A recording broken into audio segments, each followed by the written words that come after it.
Greetings, one and all, to the most cursed, most cringiest corner of the internet. A YouTube channel content creator actively alienating everyone, in both the analog and digital world.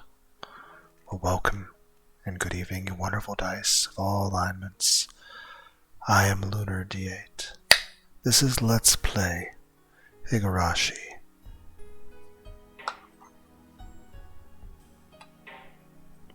Hojo-san cannot express himself freely.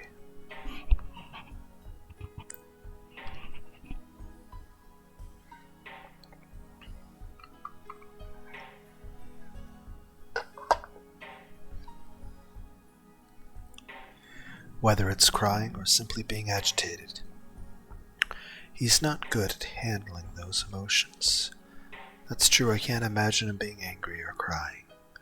Did you know Hojo-san's mother had been married a few times already? Yeah, I know a little bit about that. Satoshi-kun's mother had married a number of men over the years. That meant Satoshi-kun had several stepfathers. He had to deal with strangers coming into his home multiple times, so he's forced to be mature. Satoshi-kun is mentally underdeveloped. He isn't aware of it himself, though. He didn't have enough time to cry, laugh, and throw tantrums in his childhood. He was forced to become a grown-up in just a short time. That doesn't sound right. Children have to behave like children in order to grow. There's nothing positive about being forced to become an adult. Not only was Satoko's current relationship with her aunt conspicuously terrible, I heard that her relationships with her previous stepfathers weren't good either. Satoko always caused problems. Satoshi-kun would always step in to protect her. I thought his physical symptoms came from the stress. His body was trying to warn him. That's why Irie invited Satoshi-kun onto the baseball team. He told Satoshi that he needs a new member, or something like that. He hesitated at first, but after I talked to him at the clinic a few times, he began to open up to me. First, I invited him to come see the practice. Then I suggested he try batting. I eased him into it. Sports worked excellently for Satoshi-kun. His health quickly improved and he started to become interested in baseball. He practiced batting. He was soon able to swing beautifully and he learned how to see the trajectory of the ball. I can imagine that. He likes to read, so he must have read a book entitled How to Play Baseball or something like that. He's become a good batter very quickly. He's put forth a lot of effort, though I wish he could actually hit when it comes down to the wire, too. Are you guys close? I think so. He talks to me about his problems, so I guess that's a sign of trust. I felt a bit jealous of how confidently Irie said that. While Satoshi-kun and I were friends, we weren't so close that we'd open up to each other like that. Oh, are you jealous? Eh? About what? Taken aback, I blushed. Irie started laughing at me. Please stay as his good friend. Well, yeah, I'm trying, yeah. I didn't know what I was saying. You know, regarding Hojo-san, he seems a little sick again lately. What?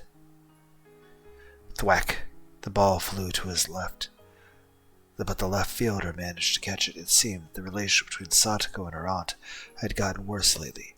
It was obvious his sickness had something to do with that. Their aunt is bullying Satoko-chan in a terrible way. She's become worn out over all that, and so, Satoshi-kun is also worn out. From covering from Satoko, isn't he? I wasn't interested in Satoko, so I switched the subject back to Satoshi-kun. I didn't know much about Satoko. I knew that she was a big part of Satoshi-kun's life, but I'd never been interested in her until today. She must have been building up self-esteem and taking care of her unreliable brother. That was all I knew about her. But considering Satoshi-kun's personality, even that goofiness of his might have been an act. Maybe he was trying to make her feel good about herself by letting her take care of him, if only unconsciously. When he's alone, he's surprisingly strong. I realized that only recently. So I couldn't help but think that his whole life is constantly affected by Satoko. I'm pretty sure Satoko is fine if, Teppei and the ant weren't an issue. Not saying Satoshi or Keiichi need to get a baseball bat and beat them to death. I'm just saying Satoko isn't the problem.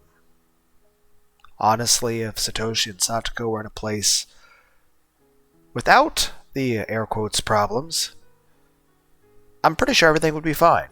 Heck, after Satoshi disappears and the aunt is dead and Teppei runs away, Satoko lives with Rika and everybody's cool. So, I'm pretty sure if Satoshi and Satoko both went and lived with Rika, I'm pretty sure everyone would have been perfectly fine and happy.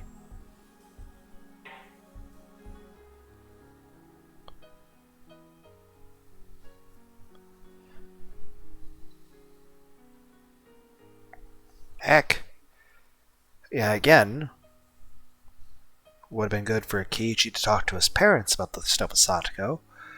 But let's say in this scenario that Satoshi didn't disappear, but he couldn't leave and take Satoko to somewhere safe.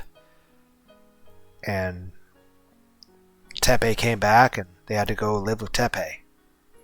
One, honestly, Satoshi probably would have killed Teppei. But, Keiichi could have told his parents, hey, maybe Satoshi and Satoko could come live with him. His parents could adopt both of them.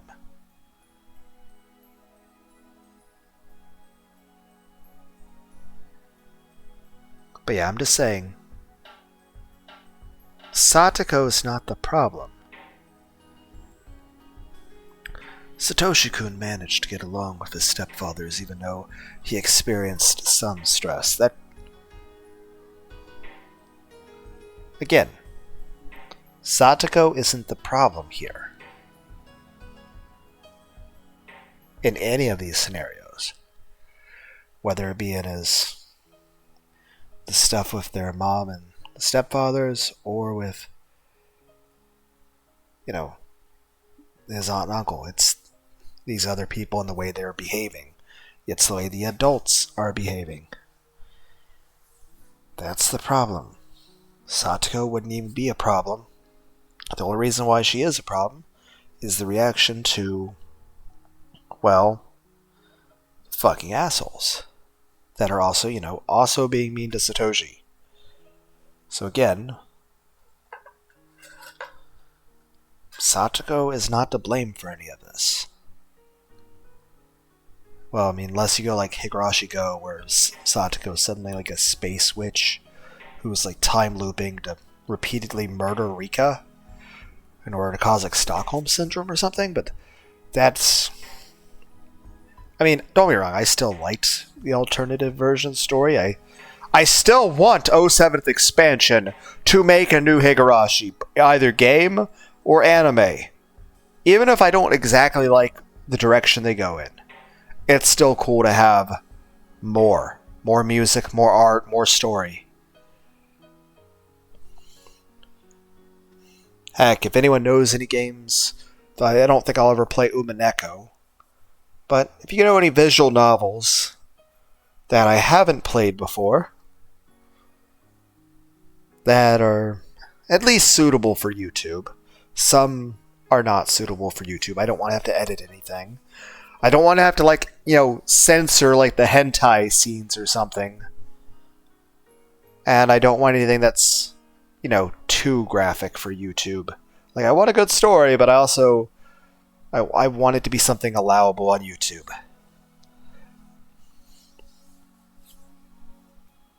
I still want the creators of Higurashi to make something new.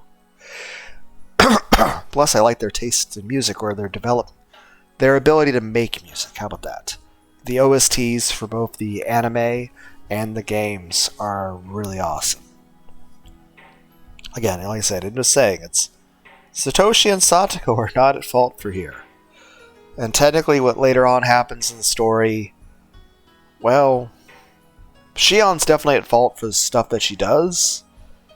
At least to Satoko and Mion and Keiichi. Honestly, to everyone else, probably not so much. But yeah, Keiichi and Satoko and Mion didn't deserve what happened to them. But again, I mean, even without Hinamizawa syndrome being a thing, or supernatural ghost deities, and space aliens and stuff, or the camp full of Nazis, just saying. The way in which Shion and Mion were raised and treated, especially the nail thing, how do you expect someone not to have a psychological break and to go out of their, eventually become psychotic? The only thing that nail scene does is cause PTSD and severe psychological trauma, which will either result in severely suicidal thoughts and depression, or severe aggression and psychotic violence and the potential of just, lashing out and, if not, killing other people. Or the combination of both. I'm just saying there's no situation in which causing severe psychological damage to somebody is a good idea. And even if it ever does turn out in a good situation, there would always have been a better way of getting that result. Even if there was a situation where you cause severe psychological trauma to somebody and they still turn out to be a good person or do something good or even do something that's, successful or kind or loving or good in any way, it's not because of the trauma. It's in spite of it. It's them enduring the harm that was done and resisting the air quotes dark side. Because at the end of the day, the only reason for doing that kind of bullshit would be if you're the fucking Sith. Because the nail ripping scene, the one thing that really does is instill fear, control, and anger and hate in somebody. And really that's not good unless you want someone to be, violent, angry, hateful, depressed, and withdrawn. At which point I would have to question your motivations. But I'm just saying this. Any situation where you would wind up getting someone to do something, air quotes, good after severe psychological trauma, it's more in spite of that than because of it. At that point, it's an issue of this. The person's a good person in spite of what you did, not because of it.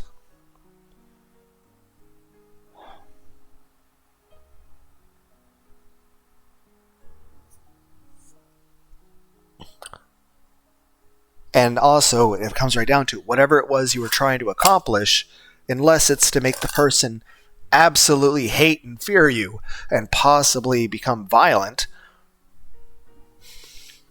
you're either not going to succeed at doing something good, or, there were a million better ways of doing it. There are certain things you want to push someone to being, even if it's for their best interest. There are better ways. I mean, at that point, it shows not only laziness and apathy, but also just straight up sadism and cruelty. And again, why should anyone respect or care about somebody that would do such a thing? I mean, somebody that would behave in such a way, why would you respect them? Why would you care about them? And above all, you would definitely fear them and you would hate them. Just saying this, anyone who's a good person after severe psychological damage, it's not because of the bad things that they're a good person. It's in spite of them, that they endured and stayed a good person in spite of that stuff trying to change them into something that they would rather not be. So, obviously, yes. The shit that happens to Shion does not justify what she does to a lot of her innocent friends later on in the story. But,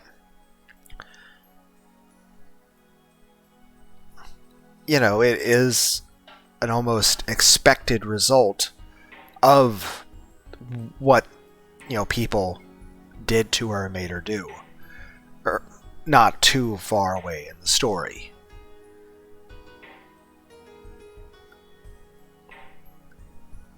And if she had, if Shion had not gone insane and done the shit and stayed calm and actually, at that point, it's not, she didn't stay a good person because of the nail ripping thing. She stayed a good person in spite of it. And I feel like this, hit him even without Himisawa syndrome. I feel like the nail ripping scene, all that shit, largely contributed to her going the psychotic route. I mean, she didn't have to, but if she didn't, it would be through her own personal strength of will and her relying on her friends and people she cares about and people who care about her. It definitely would have helped if Satoshi didn't die or disappear or whatever. But if,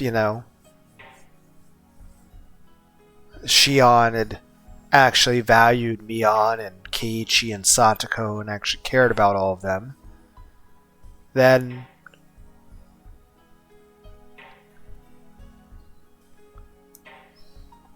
because I'll say this, what she does to the mayor and to her grandma, I don't blame her at all. But Mion, Keiichi, Satoko, I mean, technically Rika, but I mean, Rika did attack first, but at the same time, she also provoked Rika, because originally Rika was going to mention that, because she was pretending to be Mion, talking about Shion, and then the idea was Keiichi and Shion should be forgiven. They understand what they did and just let it be.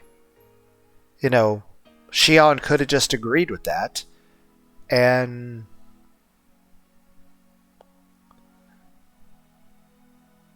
her and Rika could have worked things out, and at that point, literally the only people that would have died would have been, I think, Oryu, her grandma. Which at that point, I think could have been okay. I think Mion would have understood given the scenario. And she had locked Mion up at that moment. But if she had said she was sorry and let Mion out, that could have potentially still worked out with no negatives. Maybe.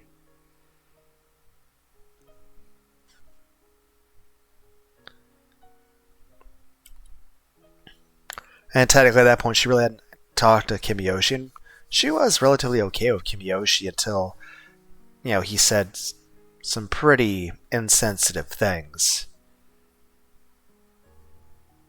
Which, one, was very hurtful, and two, also implied that he was not only complicit, but also approving of, bad things that had happened to her and Satoshi in the past, which is definitely a huge insult and a betrayal.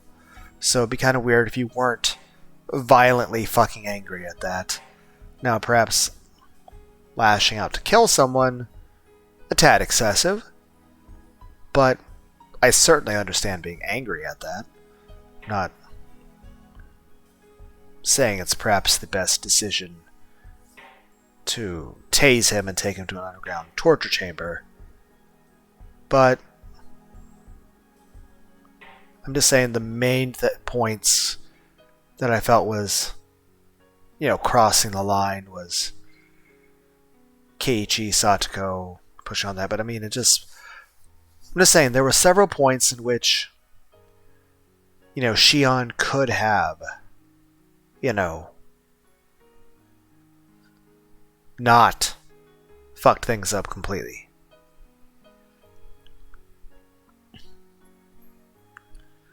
I mean, heck, granted, it's even after the Satoshi issue, at that point, she was allowed to live openly. So at that point,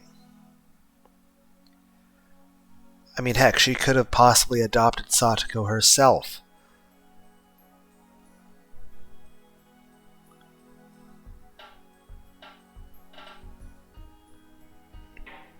There was no reason for her to hold the grudge against Satoko, because Satoko's not responsible for anything.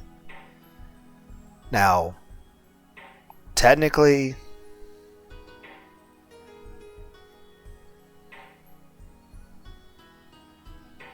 they're Satoshi and Satoko's parents and step-parents, and aunt and uncle are responsible. And I would also say Mion and Shion's grandma and Kimiyoshi are responsible. And like I said, Rika could possibly hold a tiny bit of responsibility, but she tried to use that to tell Mion, who was Shion pretending to be Mion, that, they were just going to forgive Shion and Keiichi, which means Shion could have just agreed to that. Heck, she could have tended to pretend be Mion and went back, talked to Mion about that and let her go. Or she could have just fessed up to Rika and be like, hey, would that really be okay? And like, yeah, they understand. And it's like, well, in that case, I need to go let my sister Mion out. And Rika be like, what? It's like, I was really angry. I locked up my sister. So I'm going to go let her out. And at that point, I think there really should be no reason. You're like, oh, but the grandmother's dead. Yes, but she was also like 100 years old. So. And I'm pretty sure, like, as long as Mion covered for Shion about that, I think everyone would just sort of accept it.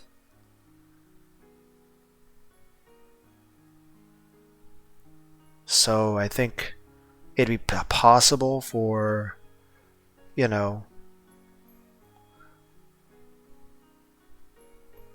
story to go that way and not result in anyone dying other than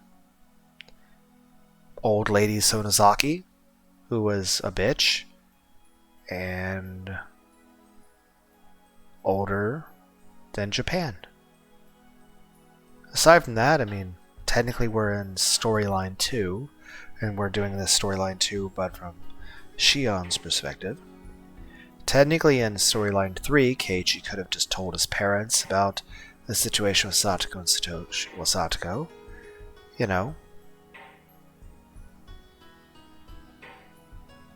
that could have fixed things, but also Keiichi could have just talked to Shion. And Shion, even though she may even possibly hold a little grudge against Satoko, which she shouldn't, honestly, Shion would, could have just worked with Keiichi and they could have solved it, again, in a non-violent way in which nobody dies. Also, Shion could have just not broke into the shrine. That's another thing. And technically, if Shion had been involved in storyline 1, she could have seen the parallels with Satoshi and been able to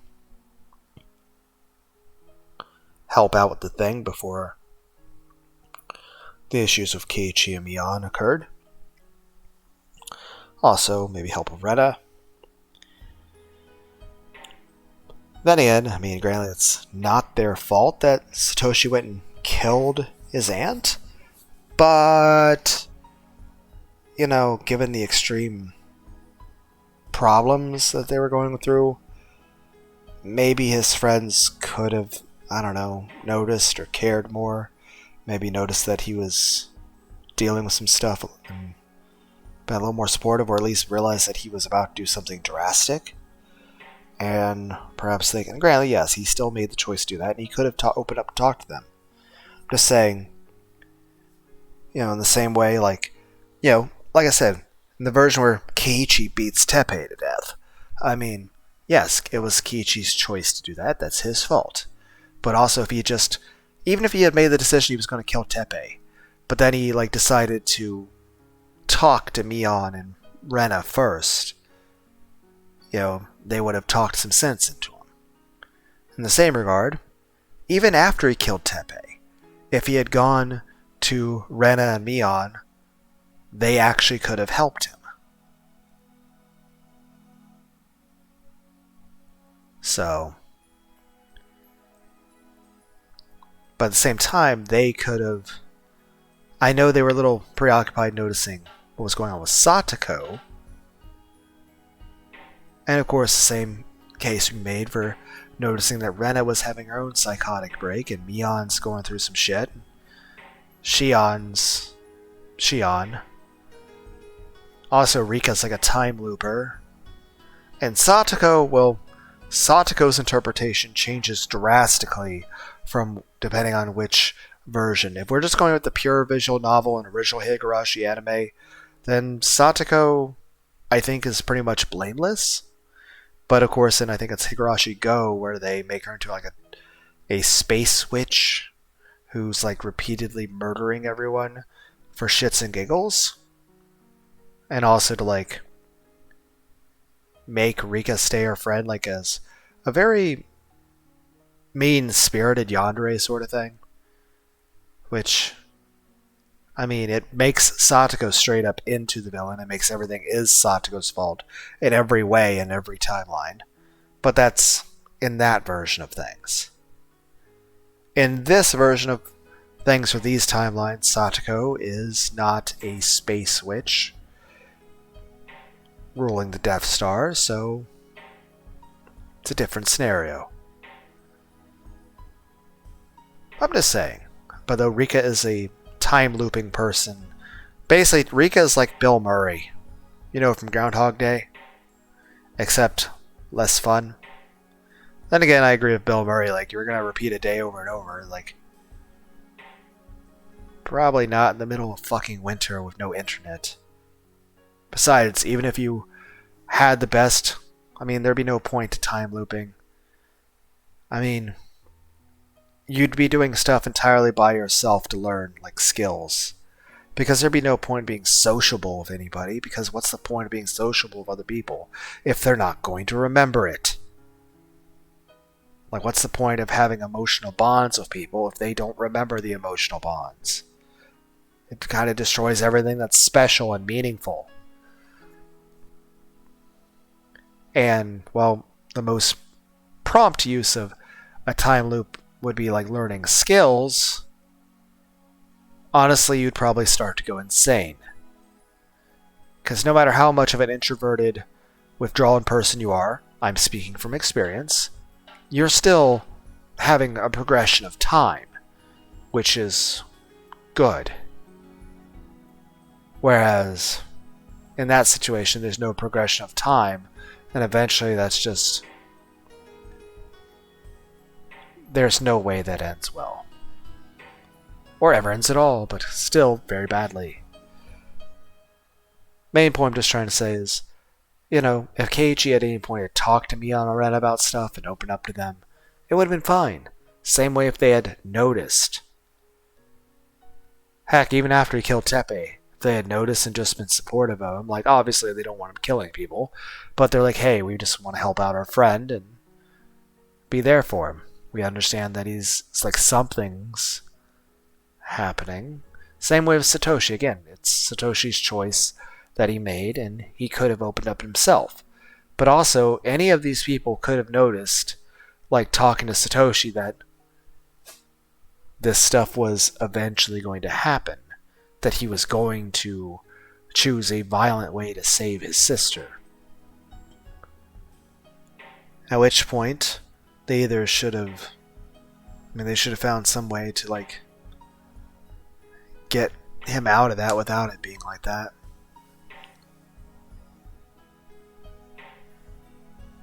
Then again, you also have the alternate thing where at the end, right before Shion murders Mion, Mion says, oh yeah, Grandma really was okay with Satoshi, and they actually had blessed your relationship and would have been okay with you guys dating. Which point, one, she's angry because she feels it's lying, but it's not. And two, it's giving a redeeming quality to the person that was the most that she was blaming for. But again, how could you not blame her? I mean, regardless if you're a Yakuza, Shinto priest people, whatever combination of that. Like, I don't care if, like, the ritual thing of tearing off the nails because you're Yakuza, or a mixture of, like, the strict religious rules.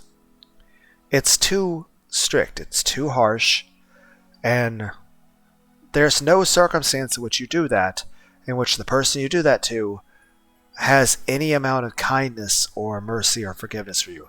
And they're going to be absolutely irrationally hateful and angry toward you, even in situations where you might have some redeeming qualities. Because at that point, it's like, yes, there is an issue. Like, okay, if you fuck up a little bit here and there, yeah, okay, a person might hate you. But it's possible to walk that back. It's possible to fix it. It's possible to, like, earn that goodwill back. But I also feel that there are certain things that cross that line to where there is literally nothing you can ever do or say for the rest of time that could fix things. All you could possibly do is make it worse.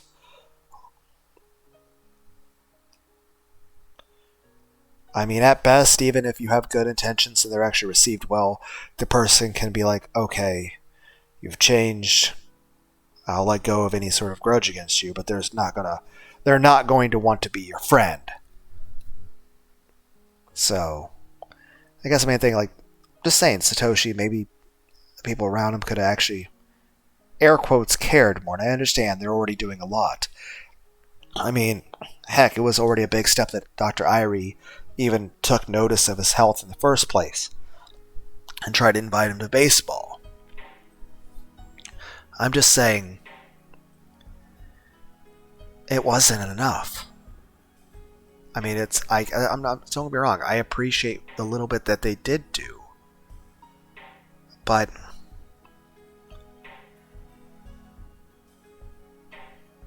it's just not enough. But then they could have done enough. Like, it was possible. And I'm sure if, like, the same way if Anakin Skywalker could have, like, seen, like, a movie version of Revenge of the Sith before, you know, the whole events of that movie occurred, I'm sure he would have made a much different decision. Same regard, if you could show the future events, maybe not all of the different timelines and everything, but if you could show to Shion the events of this chapter of the game that I have yet to read, mind you, then Shion would have chosen differently in a lot of ways. Also,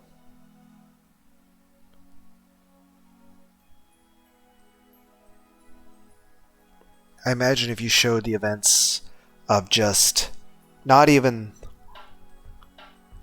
you know, the part where Shion goes insane and starts murdering and getting revenge on people, but like the stuff up to that point, you know, where like everyone, like if you showed to Dr. Irie, to Mion, to Chie Sensei, you know, that, hey, the events of Satoko and Satoshi going through the abuse,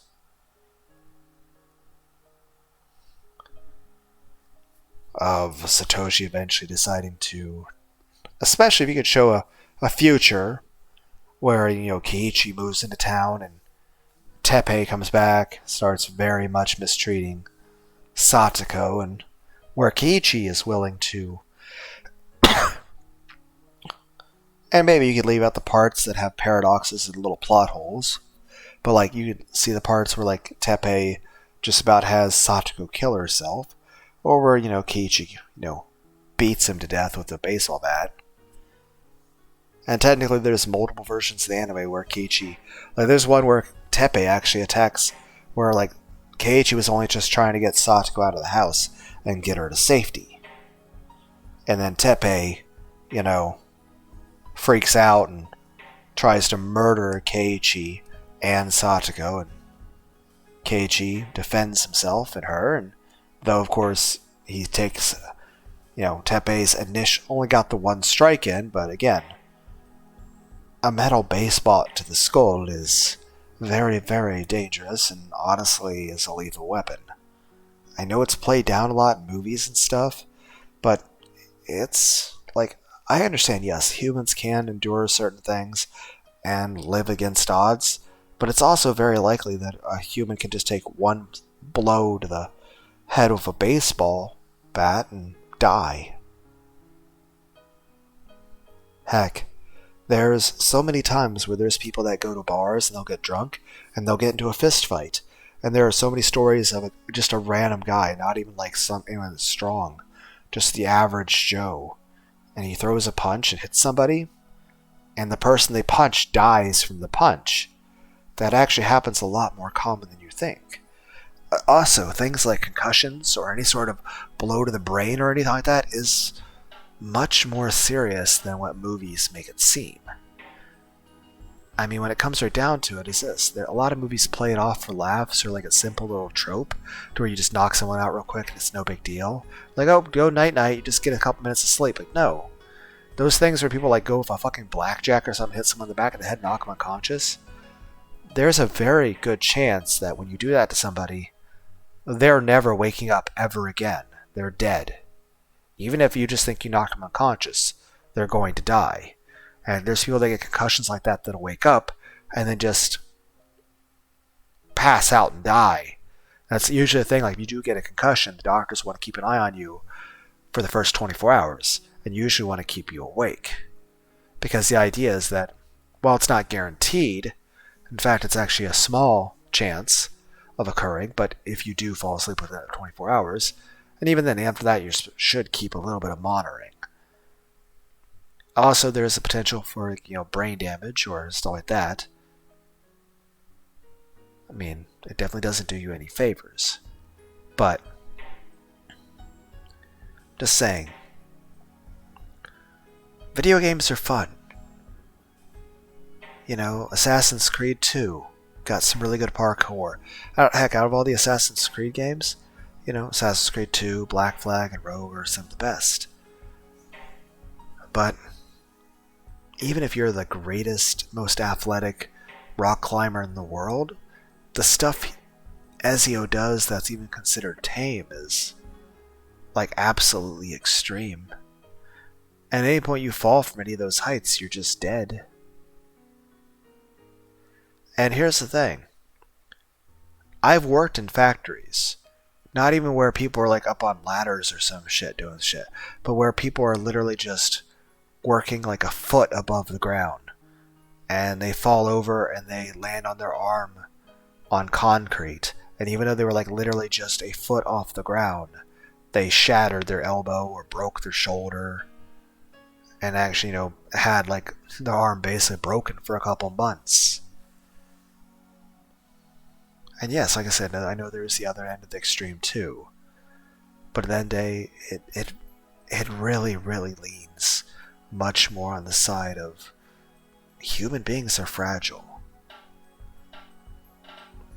Heck, even the people that are like the super strong bodybuilder people. Usually people's internal organs and their joints and their legs have issues. Like, I mean, on the one hand, there's people out there like 7 foot plus tall. But even when they're like super skinny, it's too much weight. It's too much pressure on the joints. Usually their knees and even the bones in their legs tend to give out.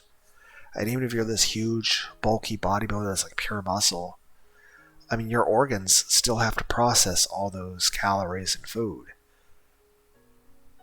And granted, yes, I'm not exactly the most healthy person in the world. Heck, I'm kinda chubby. I'm fucking fat. I'm 5 foot 11 inches. I'm 201 pounds. I have a big belly. And my arms are not very big at all, and I definitely enjoy my Pepsi and stuff. So obviously I can't really talk too much about health when I eat like junk food stuff and Pepsi and pizza, but just saying, whether a person's 400 pounds of muscle or 400 pounds of fat, all of that stuff has to get processed by your organs. Your heart still has to pump blood throughout all of that. The human body needs proper nutrition, proper sleep. Even excessive amounts of stress are not good for you physically, let alone your mental health.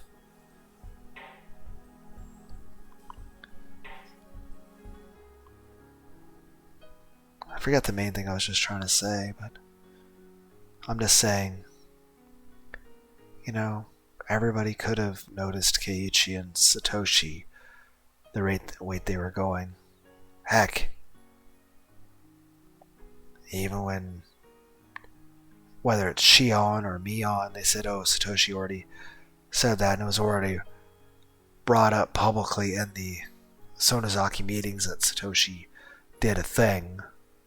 So, and if not, it could be reasonably assumed. So,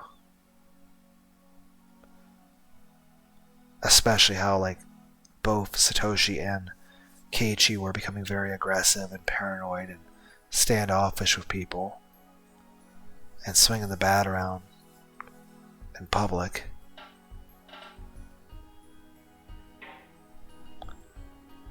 Obviously, again, they made the choices they did, but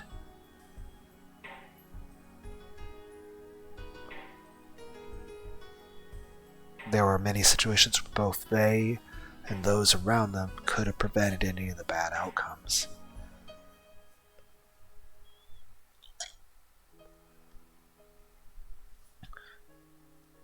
I'm saying it's possible Shion could have prevented Satoshi from even doing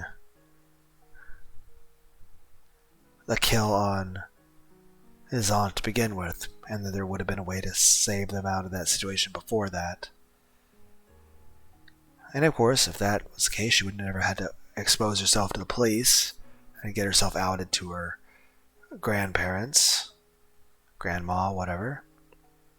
But at the same time, you know, again, I understand Oryu was upset about stuff. But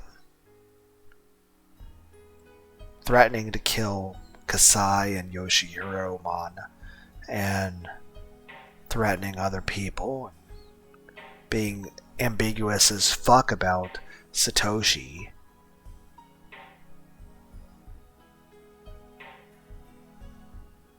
or not even helping Satoshi and Satoko in the first place before it even got to that point. I mean, Mion was their friend.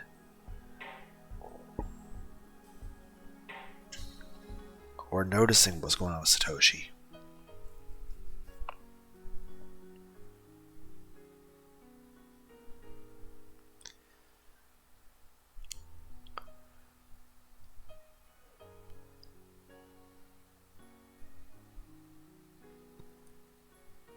I'm just saying, all of the bad scenarios in all of the timelines could have actually been prevented by all of the characters. Like, in most of the scenarios, like, literally all it would take is one person to really make that extra, you know, decisive choice. I mean, even in this timeline, you know, Shion could have fixed things, Mion could have done it, Satoshi could have done it. Like, all it took was, like,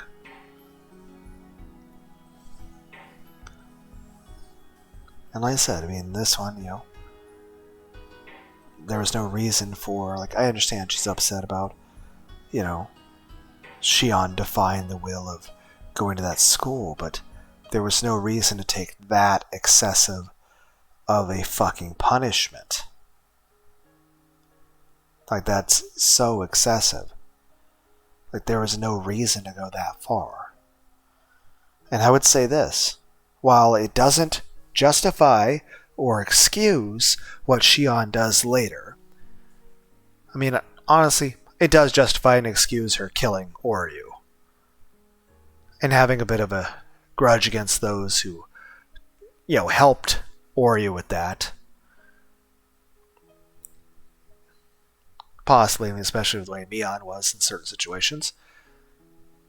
Okay, locking her up in the one thing temporarily. Okay. But doing any physical harm to her, keeping her there for more than a day, is not acceptable. Like, there was no reason for her to be cruel and uncaring and manipulative to Keiichi, or to be so standoffish with Rika, or to outright. No, at that point, you know, she'd already killed Rika, so at that point she's like, oh, I might as well kill Satoko too. But like I said, it does at least explain more of why she was the way she was. But I'll say this, it doesn't justify or excuse or make it okay what Shion does to, like, Rika and Satoko and Mion and Keiichi. But I can also say this. Had Oryu Sanazaki not done such a harsh-ass fucking punishment, even with Satoshi still fucking disappearing, had Oryu Sanazaki not done that fucking bullshit with the nails and been so fucking harsh on her, I would say Shion wouldn't have snapped. Heck, I'm pretty sure Shion wouldn't have even ever tried to kill Oryu.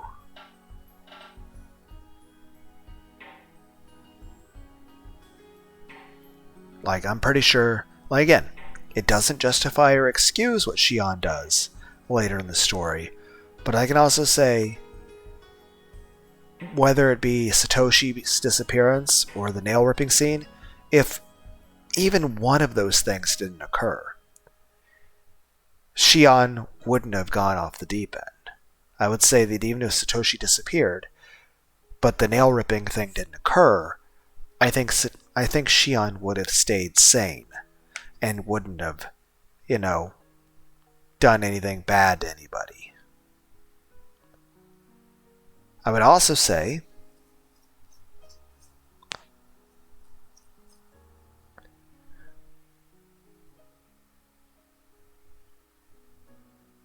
and again, maybe Shion holds a little grudge against Keiichi because he's like, oh, you need to, because he got upset with her and yelled at her, you need to take responsibility for this.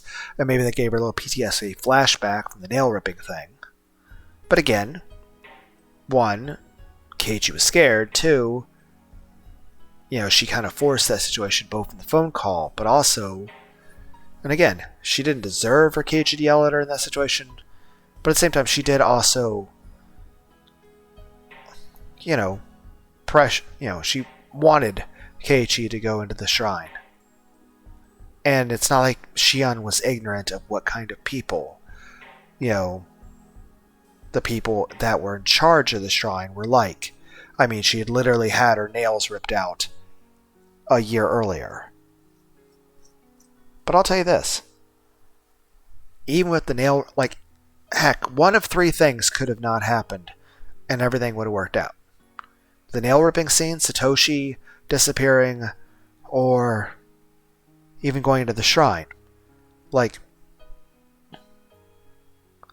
Let's say she still goes to the shrine, but the nail ripping thing didn't happen, she wouldn't have gone insane.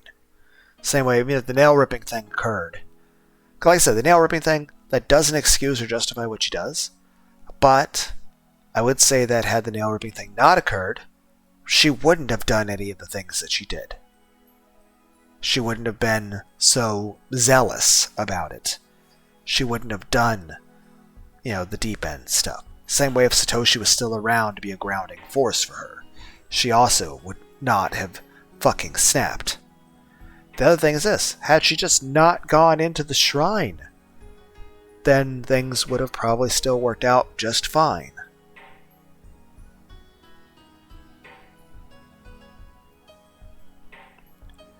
I mean, honestly, the best situation is, one, if the grandma hadn't been such a bitch, didn't, do medieval fucking torture shit on Shion, didn't put Mion and Shion at odds with each other in, 40 different ways, and also openly just told him, hey, we just care about your well-being, we want to be actually proper, caring family members, also we bless your relationship with Satoshi, but also we're concerned for his well-being.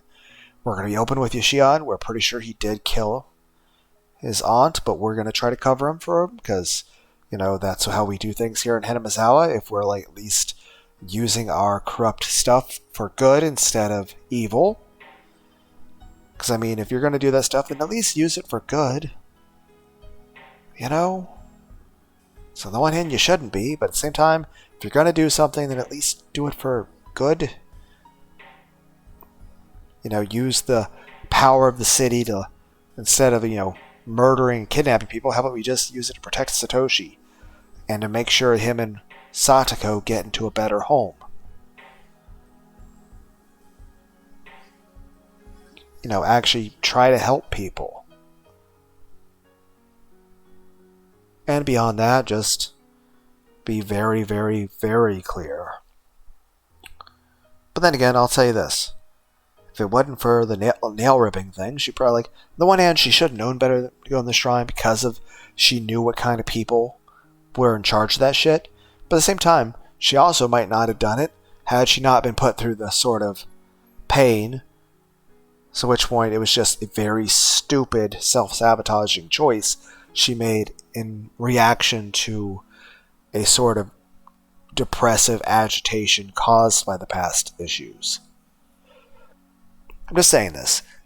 Obviously, if you are the people in charge of a city and you know that, you know, this fucking kid killed his aunt because her and her husband were like beating and mistreating that boy and his sister, then obviously, one, if you're going to be so far that you're going to torture people and kidnap fucking politicians' kids and grandkids and like attack like the military or some shit, then at that point there should be no moral issue or qualms with, you know, just protecting that kid from legal repercussions of what you yourselves have done 100 times worse.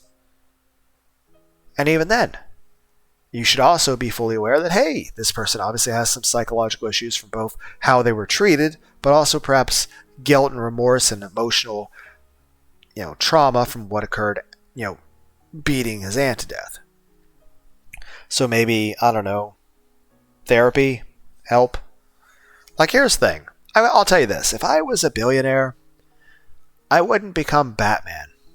I wouldn't go fighting crime. Even if I had a skill and power, I would probably just hire like a dozen therapists, have some really cool video games, and, you know, not work in a factory and go places that are cool and have fun and, I don't know, be more sociable. I will tell you this, guys. If I was rich, I'd make fucking Beat Saber like Let's Play videos. Now, granted, I'm not sure how my body would react to like VR. I don't think I've ever, like, I've tried a couple of VR things at like malls and stuff. Because I remember like back in 2015, there was like a mall and they had like a VR thing, and it was neat to try. It looked very realistic, but I'll say this: I've never owned a VR anything, and I mean, I played VR chat, but that was like me looking at my computer screen on my laptop. There was no VR headset. But I'll say this: if I were rich, I'd have better equipment, and I'd have VR stuff, and I'd probably try to do Let's Plays, like Beat Saber videos, you know, or stuff like that. Now, granted, I don't know if I'd be any good at it. I don't know how the videos turn out, and honestly, I don't know if using VR would give me migraines or headaches. If it did, I probably wouldn't make any more videos because I don't like having migraines or headaches. But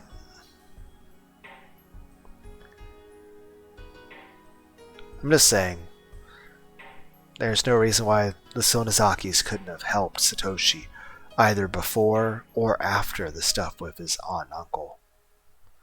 And there was no reason, like, I understand they're upset with Shion, but threatening to kill Kasai and Yoshihiro for helping her, and threatening her and kidnapping her like that, basically treating her like she's hated and some sort of piece of garbage and making her feel ostracized, or just straight up being hateful to her, let alone forcing her to rip out her fucking fingernails. And then, of course, there's a scenario where you guys are murdering Jiro and Mio, and then at that point, Shion thinks that you're going to murder her and Keiichi, which, again, she later on has a way to fix, but she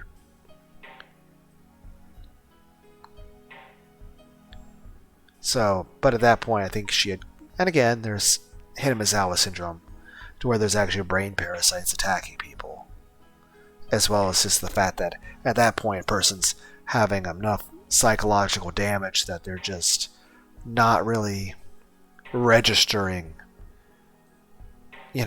reality or thinking about things the way they would under normal circumstance.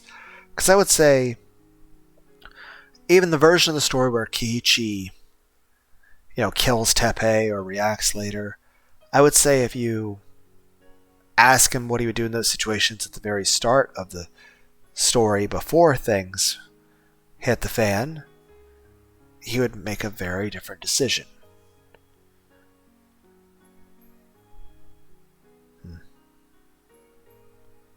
I would say this: there's nothing wrong with having emotional attachments or feeling very strongly about something. There's nothing wrong with that at all. I think the problem is when you allow yourself to make snap judgments about those things while driven by your emotions. Now, obviously, yes, you should have strong emotions. And yes, you should be willing to take measures to follow through on what it is you want and feel.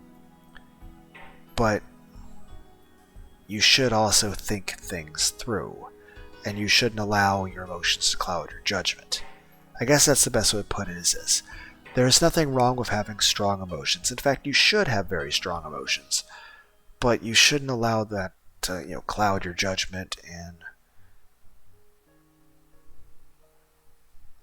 I'm just saying, there are so many ways that this could have gone better. In which, but then again, if it was just a story of everyone being happy and nothing bad ever happening, would anyone want to watch that anime? How about that? I'd watch that anime. I don't know about you guys. But what if Higurashi, what if 07, what if we got a new Higurashi anime? And it's all the timelines from the visual novels, but things work out in the end. It can be multiple different versions of it too. Like the version where Kiichi kills Teppei. Things could have worked out before he killed Teppei. They could have even worked out after. It could be an anime that they're going through every possible way in which every scenario could have worked out for the best. Where you see one branching path where Kiichi just talks to his parents and they adopt Satoko and everything works out. You have another version where Mion talks to her Yakuza grandmother that was willing to rip out her fucking sister's fingernails, and since they're willing to do that, maybe do something about Teppei.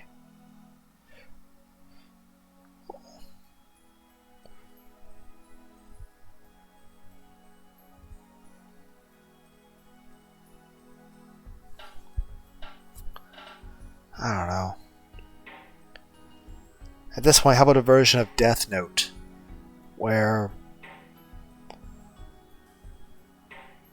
Light actually admits to L about being Kira and everything, but L decides that they're not going to prosecute Light or anything, and Light's just going to stop using the Death Note.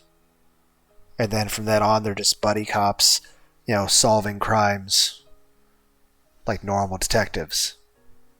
Or how about Final Fantasy VII? When Sephiroth finds of all that shit going on, instead of having a fucking mental breakdown and burning down Cloud's village, how about Cloud, Sephiroth, and Zack all go to Dairy Queen? And Sephiroth just talks about his feelings, maybe cries a little bit, and eats a Blizzard ice cream. And then they all play Halo on the Xbox. and no one dies. You know?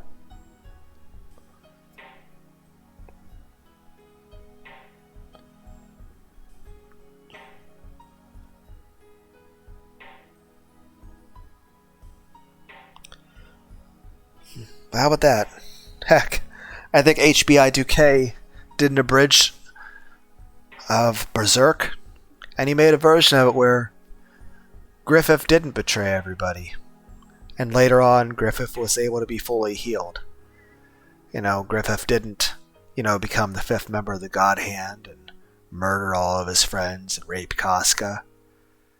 He instead told the God Hand to go fuck themselves and said that he would never ever betray his friends. And then, of course, later on, fairies and stuff, because Guts had some fairy dust and met fairies and people that are capable of healing. They heal Griffith up and everything's okay. Or, I don't know, a version of the story where, Griffith doesn't go fuck the princess and everything's still doing okay, or heck, where Griffith just, respects Guts as a person. Because here's the thing, in the manga, when Guts is wanting to leave, he's just wanting Griffith to respect him as an equal, and he's wanting time to find himself.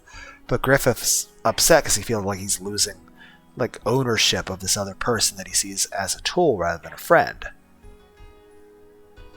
And when it comes right down to it, Griffith's not sure about his ability to beat Guts without killing him. So he takes a gamble, thinking, okay, I'm going to swing the sword, and either I'll be able to stop and do this correctly and just stop and beat him without killing him, or I'll kill Guts. And Griffith felt that either was acceptable. Either he beats and humiliates Guts and Guts stays loyal to him, or he kills Guts. So either Guts stays subservient, even worse to him, or dies. He'd rather have him die than go off on his own, which is kind of fucked up. But I'm just saying this. When Guts said that he wanted to leave, instead of Griffith, challenging him to a duel or anything, Griffith could have just respected Guts' feelings and just been like, hey man, I understand you gotta do what you gotta do, but make sure to stay in touch with us, okay? You're like my best fucking friend, and I'm going to miss you. And yes, the Band of the Hawk needs your military strength and leadership. That's true. You're really great in the battles. But aside from all our military stuff and all my dreams and wanting to, accomplish everything, you're my buddy. You're my friend. I don't know what I'm going to do without you, man. It could have been, I don't know, wholesome. I don't know, would anyone watch that anime if the makers of Higurashi just redid the anime, but, nothing bad happens at all and everyone's just happy? It's nothing but wholesome, cute moments that it never, the other shoe never drops. Nothing bad ever happens. It's just happy, adorable, wholesome, slice-of-life anime episode after another, where it's just the adventures of Kiichi and Rena and Mion and Shion and Satoko and Rika all just being happy. Just day after day of just them playing a different video game, them having a different adventure, but no one ever gets hurt.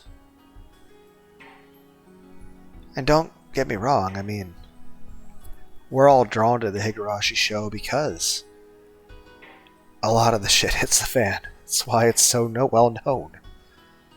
Heck, not only would I like you guys to suggest more anime or games that are like the Higurashi we all know and love,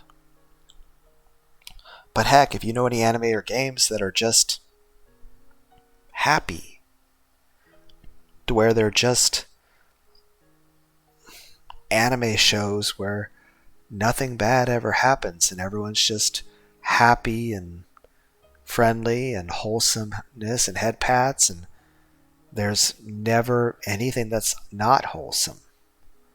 I'm sure there must be anime and video games like that. They're not all blood, gore, and death, right? There are stories where, it's just everyone being happy, right?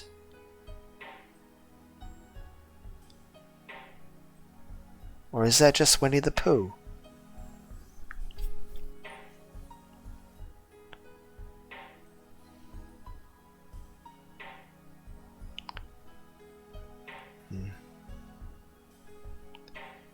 Winnie the Pooh.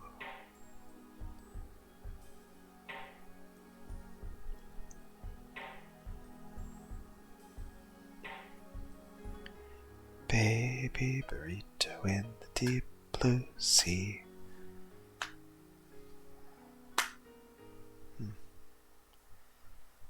Anyway, I guess I'll leave you guys with this picture of the deep blue sky. Sorry, I failed again not to go on a tangent. I'll try harder just to read the stories and not talk about random things. Bye.